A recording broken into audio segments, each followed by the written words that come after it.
ភ្លាមមុខបោះស្អាតដោយតួកូនកូរ៉េមុខសមមត់រលោងស្ទាយលយលយម្លេះទេបើមិនឡែកគឺមិនបានឡើយមិនយឺបងប៊ូជូខំតែងខ្លួនមុនពី3ថ្ងៃគឺ99.9%ណាគឺច្បាស់ជាធ្វើសង្សារពេលជួបគ្នាភ្លាមឃើញមុខគ្នាភ្លាមនៅខាងក្រៅខុសគ្នាដោយមេឃដី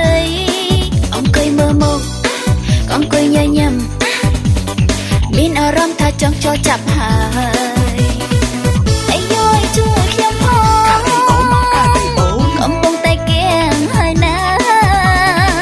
ខ្ញុំចាញ់បោកកាមេរ៉ាខ្ញុំនៅស្នេហ៍ឡើងបាញ់ព្រីច្បាស់ជាមានបញ្ហាលោតភ្លើងក្រហមហើយនេះយាយមិនចេញឡាយសែងពួកវីពេលនេះខ្ញុំកន់ហើយឆ្លើយស្រឡាញ់មុននេះដល់ពេលជប់ឲ្យធ្វើបែបណាមិនយឺបងប៊ូជូខំតែងខ្លួនមុនពី3ថ្ងៃគឺ99.9%ណាគឺច្បាស់ជាធ្វើសង្សារពេលជួបគ្នាភ្លាមឃើញមុខគ្នាភ្លាមនៅខាងក្រៅខុសគ្នាដោយមេឃដីអង្គុយមើលមុខអង្គុយញញឹមមានអារម្មណ៍ថាចង់ចូលចាប់ហើយ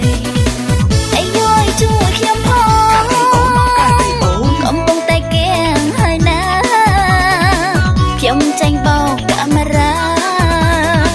ខ្ញុំនៅស្នេហ៍ឡើងបាញ់ព្រី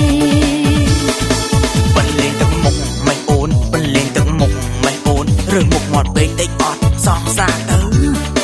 កាត់ធាត់តាមម៉ាប់ក៏ដោយក៏មានបេះដូងដែរណាពើគុំរឿងតែរៀងលយលយអីហ្នឹងគឺយ៉ាប់ហើយមិនយឺបងប៊ូជូ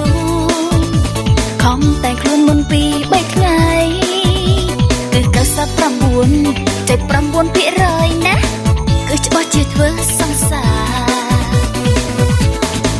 ពេលជួបគ្នាភ្លាមឃើញមុខគ្នាភ្លាមនៅខាងក្រៅខុសគ្នាដោយមេឃដីអង្គុយមើលមុខអង្គុយញញឹមមានអារម្មណ៍ថាចង់ចូលចាប់ហើយ